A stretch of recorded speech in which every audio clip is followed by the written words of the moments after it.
Olá, irmãos. Palavra do seu pastor sobre política e eleições. Nós estamos bem próximos de um momento muito importante, que são as eleições agora no próximo domingo. E eu tomei a decisão de não falar do púlpito, mas enviar para cada irmão as minhas considerações sobre eleições, sobre o atual momento político, sobre polarização política, sobre quem devemos votar, sobre o nosso dever de exercer cidadania. As minhas palavras levarão em consideração a nossa herança cristã, ortodoxa batista, os nossos princípios bíblicos, sobre a relação entre igreja, entre o cristão e a política, obviamente fazendo uma crítica do nosso atual momento, e no final aí respondendo algumas perguntas que têm chegado aí pertinentes para o momento. Vamos lá? A primeira afirmação. O primeiro ponto que eu quero compartilhar com vocês é sobre dois princípios da nossa herança batista, que é, primeiro, o princípio da separação entre igreja e Estado. Isso é um princípio muito caro para nós. Nós devemos exercer a nossa cidadania, mas não deixar de levar em consideração que a igreja não legisla sobre as coisas do Estado, que a igreja não controla as coisas do Estado, ou pelo menos do nosso ponto de vista, não deveria se envolver com as coisas do Estado, e o contrário também. O Estado não deveria ditar o ritmo e dizer o que a igreja deve falar ou o que deve dizer sobre a palavra de Deus ou sobre os seus princípios particulares. E, ao mesmo tempo, há um outro princípio muito caro para nós, que é o princípio da absoluta liberdade de consciência. O fato de que todos nós temos a nossa responsabilidade pessoal, temos a nossa responsabilidade individual em relação à nossa consciência. E que somos livres para tomar decisões, embora essas decisões devam estar envoltas em responsabilidade, devam estar aí cobertas do entendimento que toda a decisão que a gente toma traz consequências. Esses dois princípios, portanto, são princípios caros para nós e que devemos levar em consideração ao exercer a nossa cidadania. Relembrando, a separação total entre igreja e Estado e a absoluta liberdade de consciência. O outro ponto que eu quero trabalhar com vocês é a nossa herança bíblica. Primeiro, pensando sobre uma possibilidade muito recorrente nos dias atuais, nós temos visto muito isso, da possibilidade de termos uma nação cristã, do país inteiro ser um país cristão e ser totalmente regido por normas cristãs. Nós olhamos para a Bíblia, muitos olham para o Antigo Testamento, para nas narrativas históricas, olham para os reis e governantes liderando o povo de Deus em meio às nações e fazem uma ligação direta com esse tempo dos reis, com os tempos atuais, achando que é possível lançar mão de um pretenso princípio bíblico de uma nação cristã, onde o governo será todo cristão e que o ethos cristão, a ética cristã e as normas e a moral cristã vai governar o país.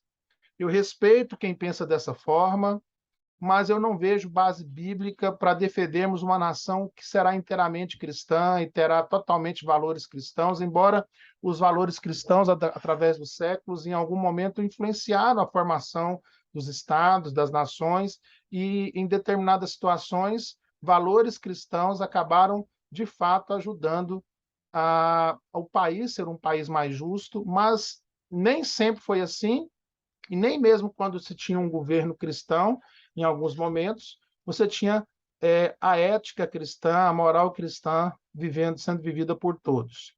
Nem mesmo as grandes nações do mundo, que têm um número muito grande de cristãos professos, demonstram, de fato, que os princípios bíblicos norteiam o país. Não se esqueça que a atual formatação do mundo, historicamente falando, é recente, de estados e países.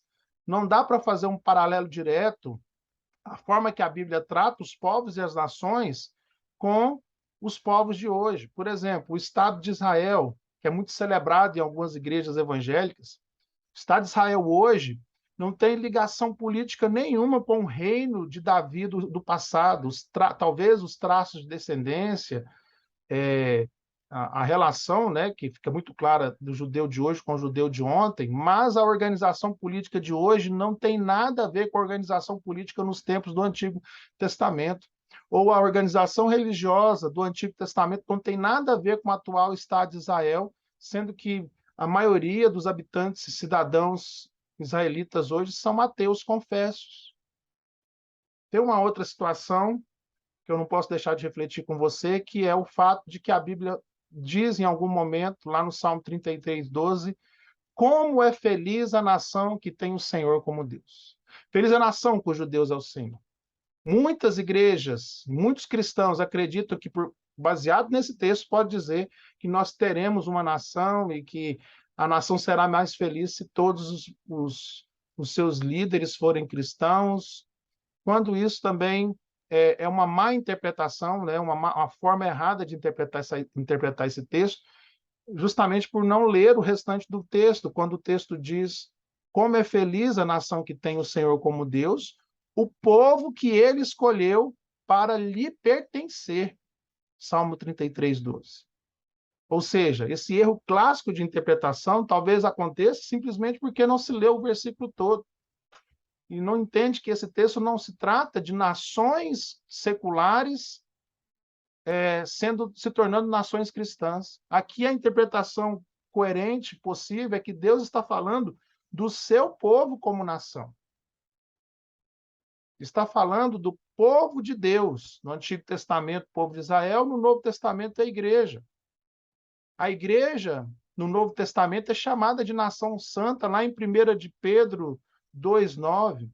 E o próprio Jesus mostrou a João, lá em Apocalipse, que ele reunirá de todas as nações a sua nação, o seu povo escolhido. Depois você leia Apocalipse 7:9, que fala de todas as nações, de todas as tribos, Deus está reunindo o seu povo, a sua nação. Dito isso, o que a Bíblia diz especificamente, o Antigo Testamento, sobre o governo, a política e o povo de Deus? O primeiro assunto que eu quero trabalhar com você, nessa perspectiva, é do rei justo. A Bíblia fala do rei justo, por exemplo, em Provérbios 29:4. Um rei justo e honesto ajuda seu país a crescer e viver em paz. O rei que quer ficar rico às custas do povo acabará destruindo a sua nação. Então, é óbvio que você pode olhar para o Antigo Testamento e pensar assim, olha, a própria palavra de Deus, Provérbios, está mostrando que quando um rei justo, e ser justo de fato talvez seja ser um rei cristão governa, o país é mais santo, porque ele não vai roubar do povo. Isso faz sentido, mas você também não pode fazer essa relação direta sem você pensar em todo o contexto e na aplicação total da ideia. Porque o salmista vai dizer fazer uma relação direta lá no Salmo 72, depois você lê o Salmo 72, eu não vou ler por causa do tempo, ele faz uma relação direta entre a justiça do rei e a justiça pelos pobres. Um rei justo e honesto ajuda o seu país a crescer e viver em paz. O rei que quer ficar rico às custas do povo acaba destruindo a nação. Acabei de ler para vocês, e lá no Salmo 72 ele faz uma relação próxima entre o rei justo e a justiça social. Aliás, a Bíblia faz uma relação direta o tempo todo entre justiça do governo e a justiça social. Lá em Tiago, capítulo 1:27, a Bíblia diz o seguinte: a religião que Deus, o nosso Pai, aceita como pura e imaculada é esta: cuidar dos órfãos e das viúvas em suas dificuldades e não se deixar corromper pelo mundo. Ora, a demanda social, de justiça social do tempo de Tiago eram os órfãos e as viúvas. Assim como a Bíblia fala que essa é a verdadeira religião, cuidar dos órfãos e das viúvas, quais são as nossas demandas do nosso tempo que precisam ser alcançadas pela justiça social? Enfim, irmãos, devemos olhar para a Bíblia, devemos olhar para a nossa herança e tomar decisões e exercer a nossa cidadania a partir disso. Diante de toda essa reflexão, eu preciso lembrar cada um de nós que podemos e devemos exercer a nossa cidadania sem se esquecer de quem nós somos. O N. Gruden, em seu livro Economia e Política na Cosmovisão Cristã, diz lá na página 47, abre aspas, Creio que cada cidadão cristão que vive em uma democracia deve, ao menos, estar bem informado e apoiar candidatos e políticos que são mais coerentes com os princípios bíblicos. A oportunidade de ajudar a escolher o tipo de governo que teremos é uma mordomia que Deus confia ao cidadão de uma democracia que não devemos negligenciar nem deixar de valorizar.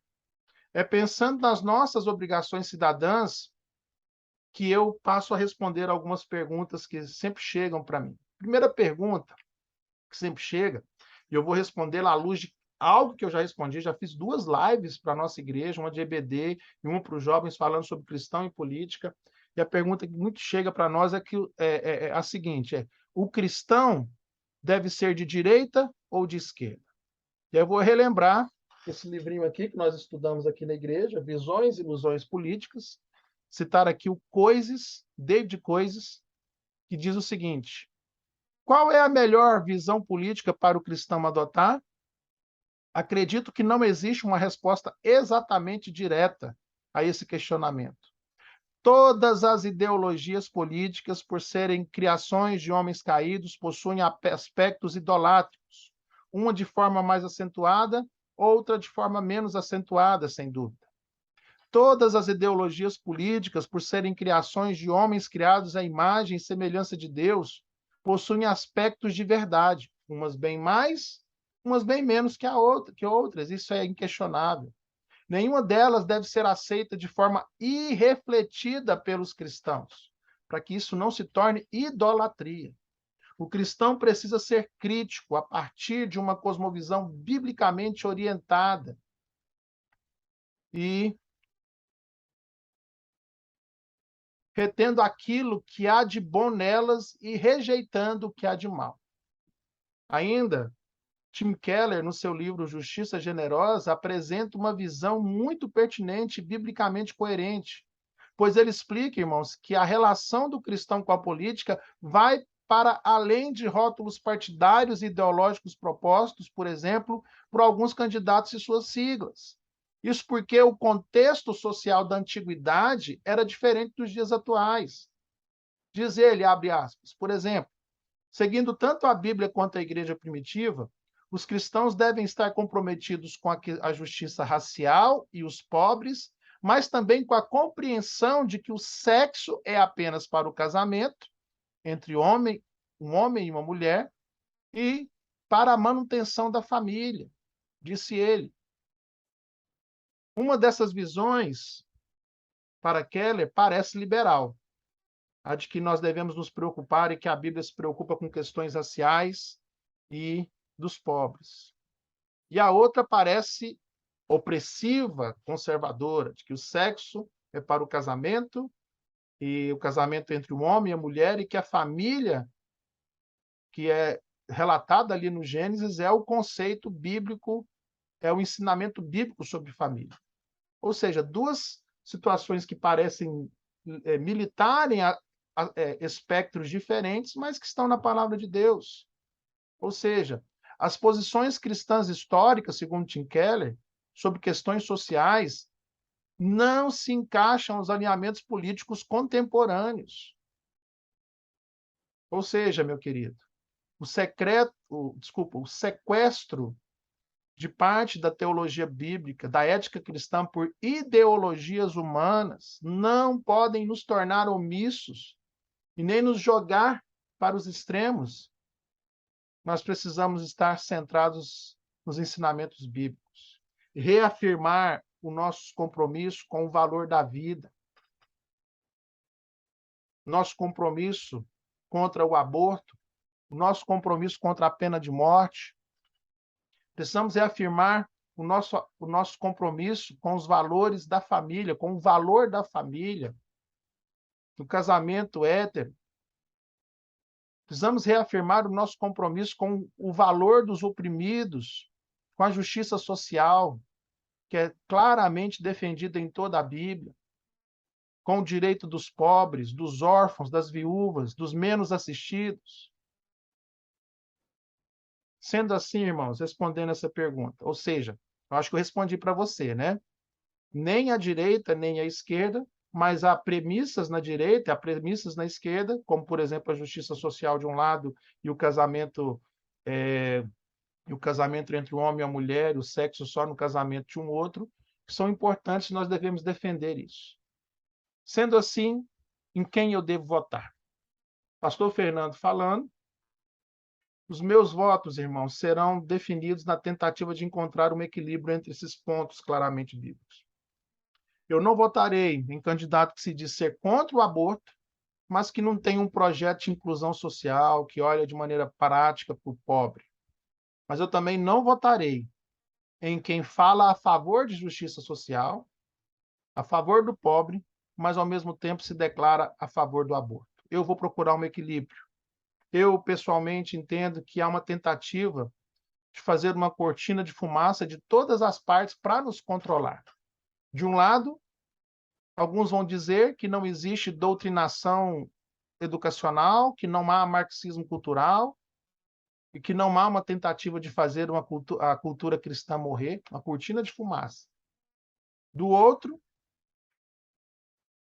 de que a ideologia de direita e o capitalismo são cristãos e devem ser perseguidos a todo custo, independente da situação do pobre, que os representantes da direita e do capitalismo são os atuais enviados da parte de Deus, que devem ser seguidos cegamente, sem apontamento crítico, como se fossem representantes de Deus na Terra.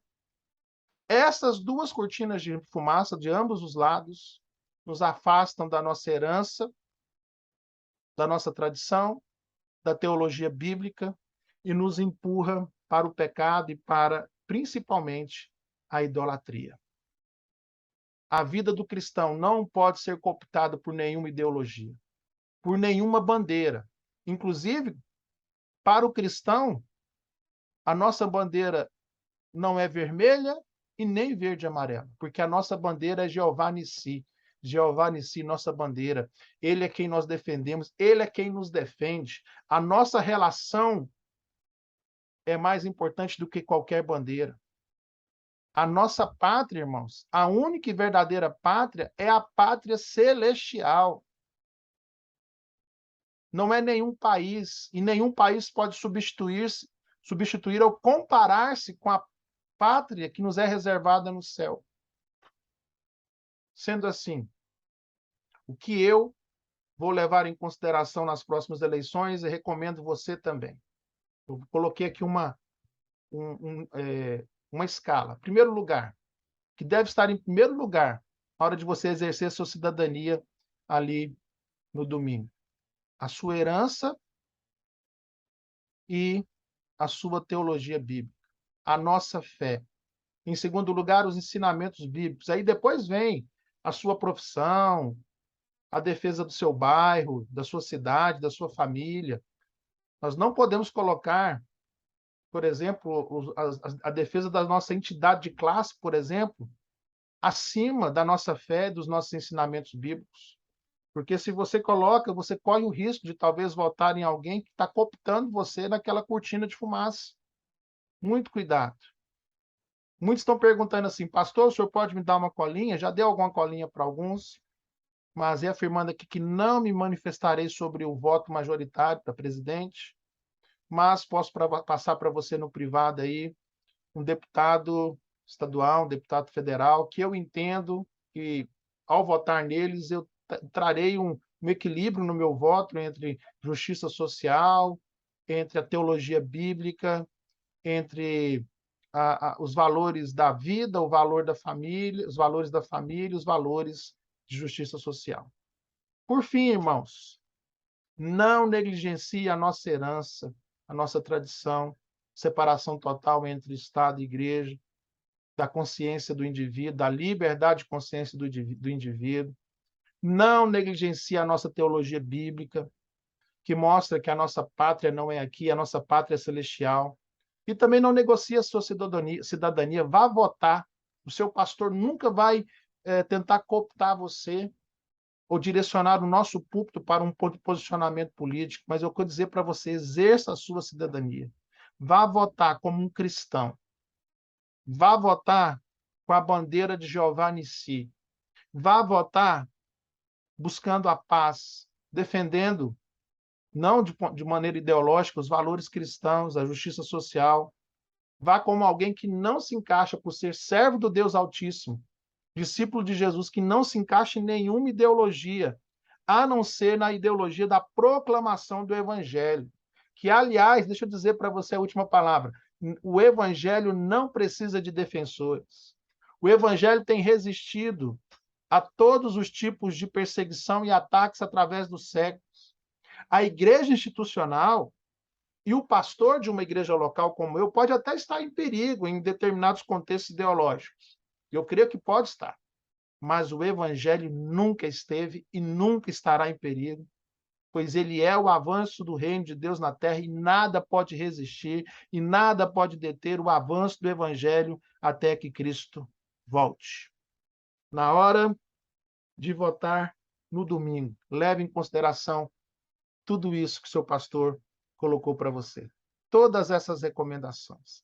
Que Deus te abençoe, que Deus ajude o nosso Estado, ajude o nosso país, mas que nós tenhamos, de fato, um apego nas coisas do alto, não das coisas passageiras. Que Deus abençoe você, abençoe a sua família e as suas decisões. Um abraço.